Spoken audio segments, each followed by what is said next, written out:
Sungai Are itu sungainya beda dengan sungai-sungai di kita. Kalau di kita, sungai itu sumbernya mata air, jadi sudah hangat-hangat, sedingin-dinginnya masih menghangat. Kalau di sana itu sungainya itu datang dari salju es yang cair. Jadi walaupun cuacanya biru, panas, itu airnya seperti air kulkas kira-kira. Jadi pas kejadian kami itu terduga ada kram, karena fisiknya itu lebih tinggi dari saya, di usia yang lagi bagus-bagus badannya, dia juga hobi berenang, punya lisensi menyelam pula kira-kira. Jadi menurut logika fisik harusnya aman-aman saja, tapi kita kan tidak pernah tahu ya, makanya itu disebut musibah. Dan dalam syariatnya setiap musibah kita harus menyampaikan innalillahi wa inna ilaihi raji'un. Tidak hanya untuk keberpulangan, innalillahi ini untuk setiap musibah yang kita tidak duga ya. Kami mohon maaf atas nama almarhum jika mungkin semasa hidupnya barangkali ada yang berinteraksi, ada hal-hal yang kurang berkenan dari kata, tindakan atau apa. Dengan keikhlasan Bapak Ibu memaafkan, mungkin meringankan ya.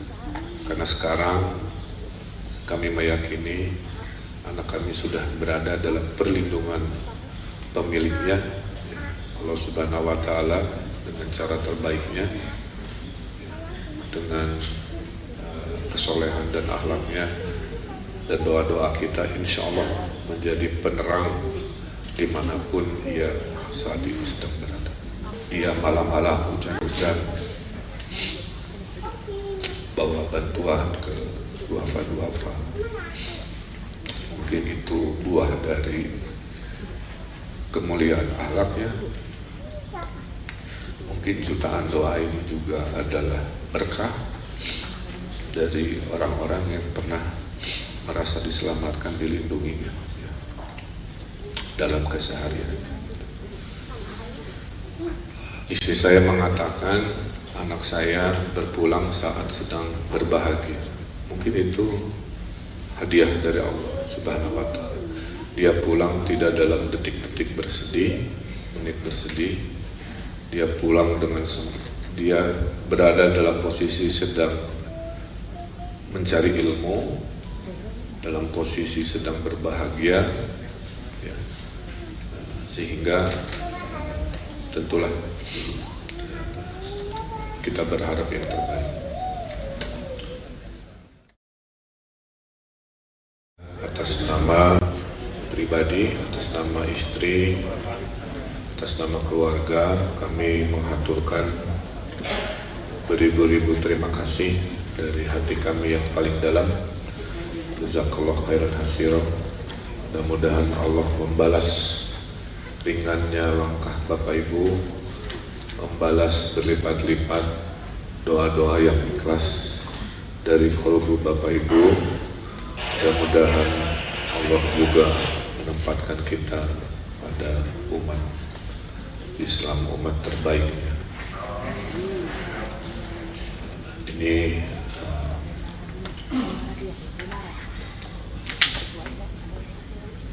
pengantar pertama saya selama kejadian, jadi mohon maaf kalau mungkin agak terbata-bata. Yang pertama, Bapak Ibu tidak usah khawatir, kami secara batin sudah sangat mengikhlaskan kepergian Ananda Emeril Kan Mumtaz, yang mungkin fotonya ada di kiri saya dan di sana.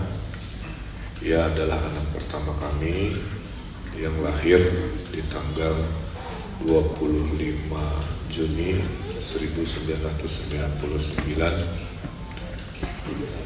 dan kehilangan kita itu di tanggal 24 Mei 2022 kemarin. Apa yang kami alami pada hakikatnya semua dari kita akan mengalami. Hanya kapan, di mana, caranya, itulah rahasia Allah Subhanahu wa Ta'ala.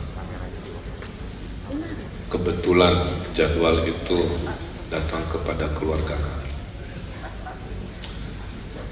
Ananda Eril ini memang sedang safar, berniat untuk melanjutkan mencari ilmunya, karena harusnya beberapa bulan lagi memang akan wisuda. Dan seperti ayahnya ingin mencari ilmu sejauh-jauhnya, seluas-luasnya. Itu nawaitu, kira-kira. Jadi sedang dalam perjalanan niat sesuai hadis Nabi, kira-kira begitu, untuk mencari ilmu seluas-luasnya dan mencari ilmu sejauh-jauhnya. Memaknai umur, Bapak Ibu, dalam pandangan saya ada dua cara.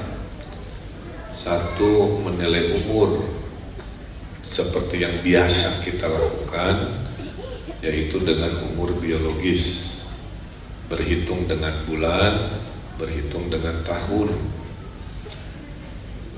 Ada yang menyebut panjang umur karena usia biologisnya bertahun-tahun.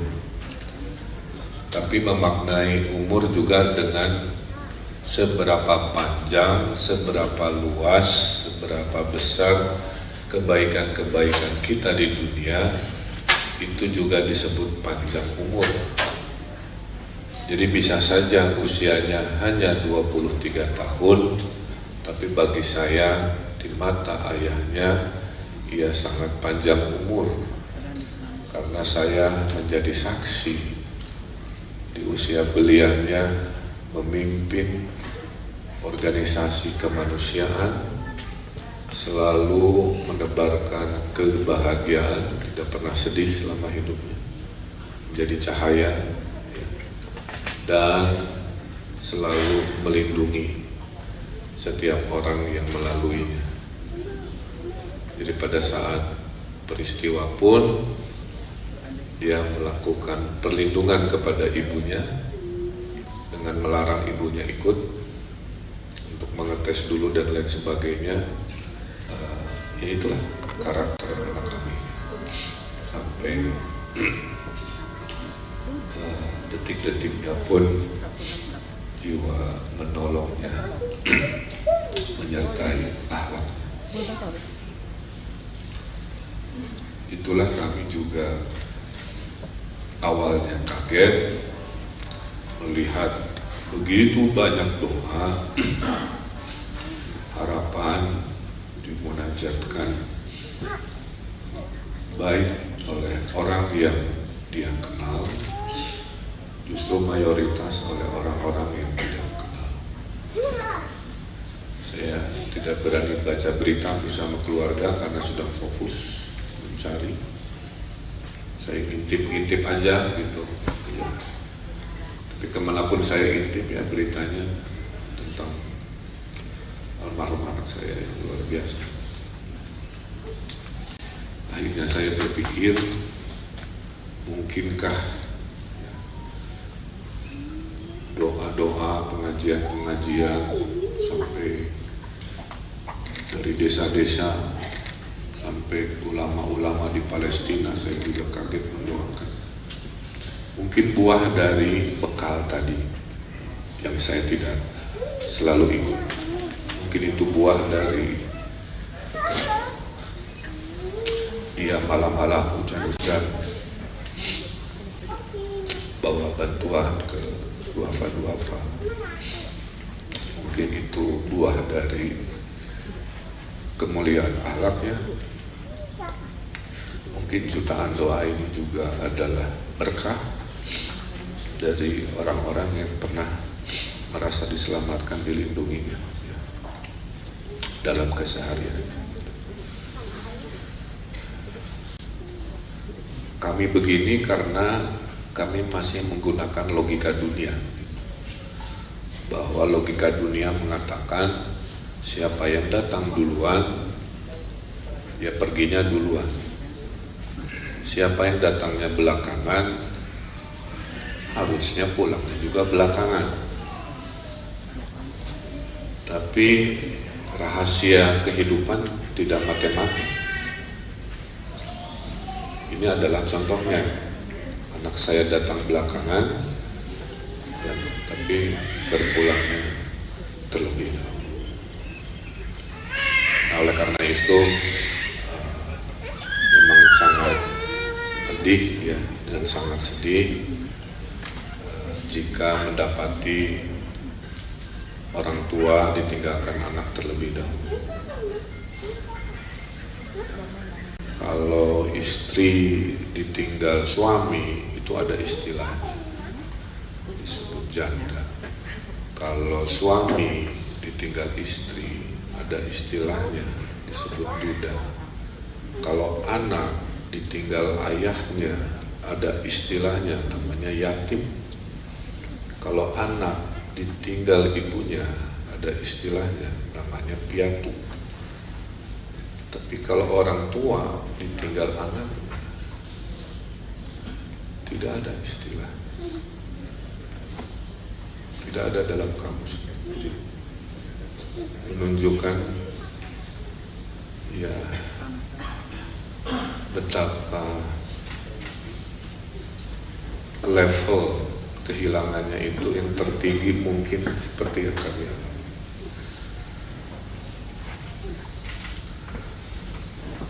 Itu hikmah yang sedang kami hadapi. Istri saya mengatakan anak saya berpulang saat sedang berbahagia. Mungkin itu hadiah dari Allah Subhanahu wa Ta'ala. Dia pulang tidak dalam detik-detik bersedih, menit bersedih. Dia pulang dengan dia berada dalam posisi sedang mencari ilmu, dalam posisi sedang berbahagia ya. Sehingga tentulah kita berharap yang terbaik. Sungai Are itu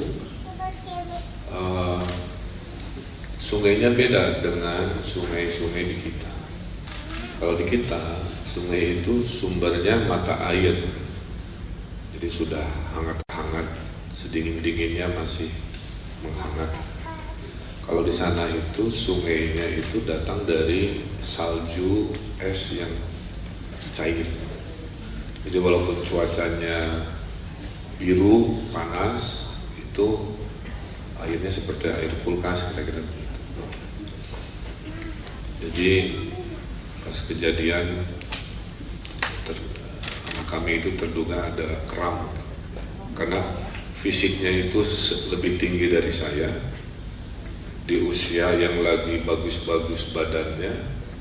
Dia juga hobi berenang, punya lisensi menyelam pula kira-kira. Jadi menurut logika fisik harusnya aman-aman saja, tapi kita kan tidak pernah tahu ya, makanya itu disebut musibah. Dan dalam syariatnya setiap musibah kita harus menyampaikan inna lillahi wa inna ilaihi raji'un.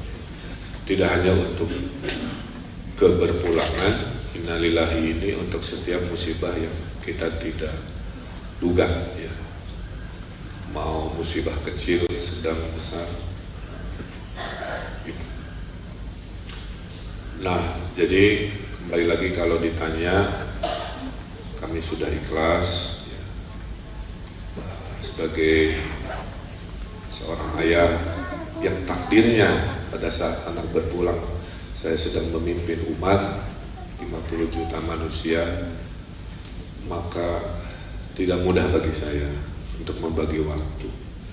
Di satu sisi saya ayah dari seorang anak, di sisi lain saya sudah bersumpah mengurusi 50 juta manusia Jawa Barat yang tentunya butuh keputusan-keputusan pemimpin seperti saya. Itulah mungkin ujiannya. Seperti kita sekolah, level ujiannya beda-beda. Mungkin ke saya ujiannya soalnya lebih banyak, lebih sulit. Ya. Makanya doa saya selalu, ya Allah, saya tidak minta dimudahkan urusan hidup saya, tapi saya minta selalu dikuatkan punggung dan bahu saya, karena pasti akan mendapati ujian-ujian yang akan besar lagi.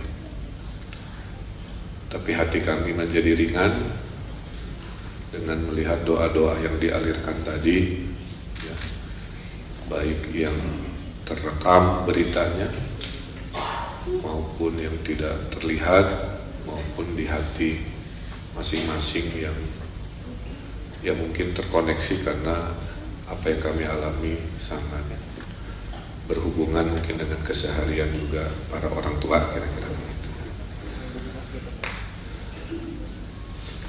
Sesuai syariatnya kami berikhtiar, saya tiap hari selama 7 hari jalan kaki 5 kilo, 8 kilo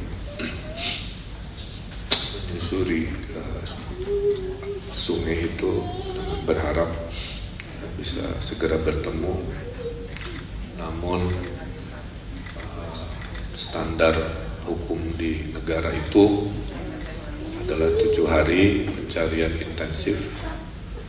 Setelah itu pencarian rutin, status hari ini, nanti status hukumnya itu 1 tahun baru dinyatakan sudah tidak eksis lagi atau bagaimana. Tapi secara syariat, karena kita sudah ikhlas, kita melaksanakan apa yang kita laksanakan sholat gaib.